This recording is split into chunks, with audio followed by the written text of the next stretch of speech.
Welcome to this explainer. Today we are looking at the 6-month ghost strategy. We're going to dive right into the profound biological and psychological reasons behind that sudden, overwhelming urge to just completely isolate yourself after a massive setback. We'll break down the exact science and the strategic framework behind it. Let's get into it. So, have you ever wanted to just disappear? I mean, seriously. If you've ever felt this desperate, burning need to delete everything, ghost everyone, and just fix your life in total secret, I need you to know right off the bat, you are absolutely not going crazy. It is an incredibly common feeling, especially when you're staring down the barrel of a major life transition, a humiliating failure, or just a total collapse of the plans you laid out for yourself. Now, society might label this as avoidant behavior, right? Like you're just running away. But the urge to ghost everyone isn't cowardice at all. It's actually a biological defense mechanism. Evolutionary biology recognizes this as a necessary survival tactic for when your identity takes a critical hit. Your brain isn't trying to be antisocial here. It's actively trying to protect you. And to understand why we feel this deep biological pull towards silence, we first have to look at why doing things out in the open so often leads to failure. To unpack why our goals fizzle out in public, we need to talk about social reality. This is a fascinating neurological trap studied extensively by the brilliant researcher Dr. Peter Gollwitzer. Basically, he found that the human brain has a really hard time distinguishing between the satisfaction of simply talking about a goal and the actual satisfaction of achieving it. And this biological trap leads directly to what we call the dopamine leak. You know the cycle, right? You announce a new plan, you get premature praise and encouragement from your friends, and boom, your brain gets the chemical payoff of success. But you haven't taken a single step. So what happens next? The motivation to do the actual work completely vanishes. Every single time you speak about what you're going to do, you are literally leaking the dopamine required to execute the task.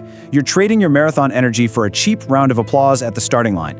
Silence, on the other hand, traps that fuel inside the engine. But what happens when you've already failed in public? Well, the true trauma of failure rarely lies in the loss itself. It lies in the eyes of the people watching you fall.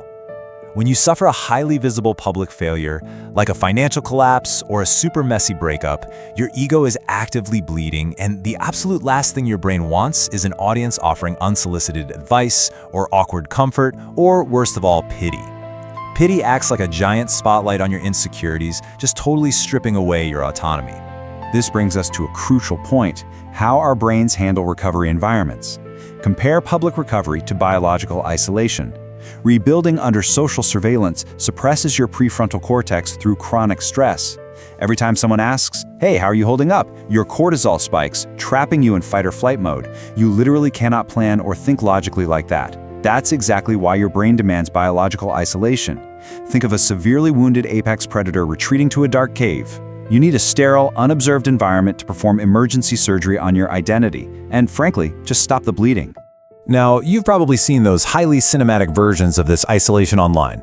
The whole aesthetic monk mode, you know the vibe. 4 a.m. wake-ups, black coffee, dimly lit gyms. It looks amazing on Instagram for sure.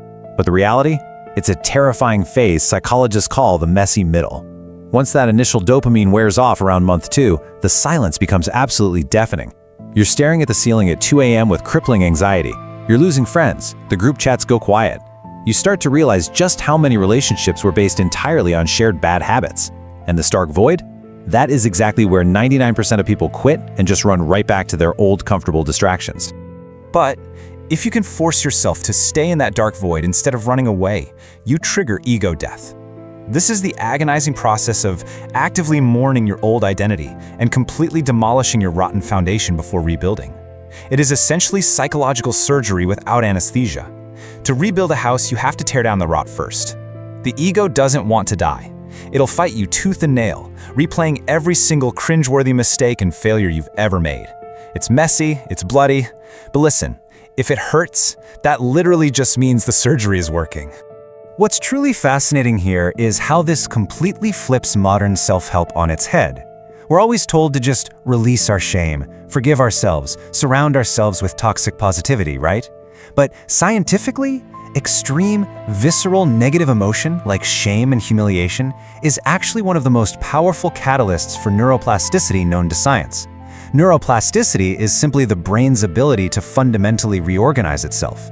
Your brain only changes when survival demands it. And deep, visceral shame makes your neural pathways incredibly malleable.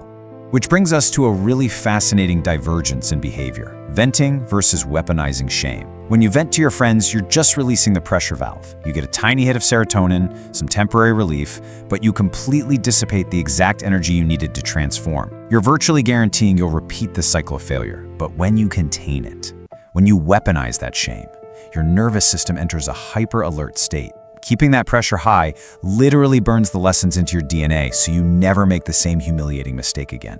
Think of it exactly like this quote says: treat that shame exactly like a nuclear reactor. Heavily contained in a pressurized environment like complete and total silence, it produces enough raw, uninterrupted energy to power an entire city. You've got to learn to lock that dark energy inside a vault in your mind. Use it as concentrated fuel on the days when your motivation completely fails you. Because motivation, it's weak, it's fleeting, but pain, properly contained, is limitless fuel. Okay, so we have the psychology down. We understand the biological need for a sterile environment and the raw power of contained shame. But to actually execute this psychological surgery, how long does it take? The answer is 6. You need a minimum of 6 months of uninterrupted focus. And look, this timeline isn't just some arbitrary number we pulled out of thin air. 6 months is the exact timeline required to genuinely break deep-rooted behavioral loops and forge entirely new neural pathways. It's the biological baseline needed to build a foundation that won't just collapse the second you're put under pressure. Which brings us to the core tactical framework you need to actually survive this. Here is the 6-month ghost strategy. There are 3 strict rules you have to follow. Number 1, no dramatic exits. Number 2, absolute information starvation. And number 3, brutal, unrewarded consistency. Let's break these down one by one. Rule 1. No dramatic exits. This rule dictates that announcing your departure is really just another disguised attempt to get attention. When people decide to go into so-called monk mode, their ego usually forces them to post a black screen on Instagram saying they're taking a break, or they send these massive, long, dramatic paragraphs to their friends. Do not do this. True silence requires you to step out of the arena with zero explanation. You don't ask people to notice you're leaving, you simply evaporate. Now, obviously, you can't physically ghost everyone in the real world. You still have a job, probably a family. So rule 2 is absolute information starvation. When people ask what you've been up to, you have to understand they're usually just looking for data points to measure their own trajectory against yours. You must starve them of this data. Give vague answers. Offer only the most boring, sterile responses like, "Oh, just taking it day by day," or "just keeping my head down." Give them zero information, so they have absolutely zero material to judge you on. And finally, Rule 3, brutal, unrewarded consistency. This is where the weak are completely broken.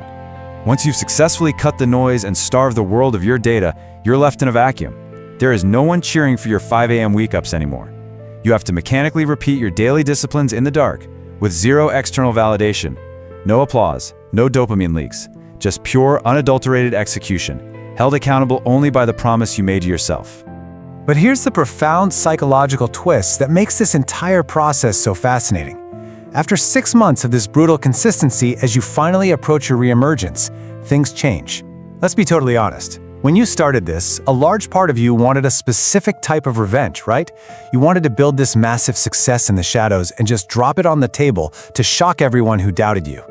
But by the time you actually finish the work, you start to realize you don't care about their reactions at all. That petty revenge just completely vanishes. And the final result of all of this? The resurrected identity. You reach a point where external validation just feels hollow and meaningless. Why? Because your dopamine receptors are entirely rewired for self-reliance. You've spent half a year clapping for yourself in the dark. You've completely transcended that biological trap of social reality, and now you operate on a completely different frequency. You don't need to announce your arrival when you return because you have resurrected a version of yourself that is absolutely unbreakable and completely bulletproof to the opinions of the crowd. The blueprint for your psychological surgery is now complete. You know the biological necessity of silence, the incredible power of contained shame, and the exact rules you need to protect your rebuild. The only question left is, are you ready to turn off this screen, stop talking about your potential, and finally do the brutal work required to meet it? Thanks for joining me on this explainer. The clock starts now.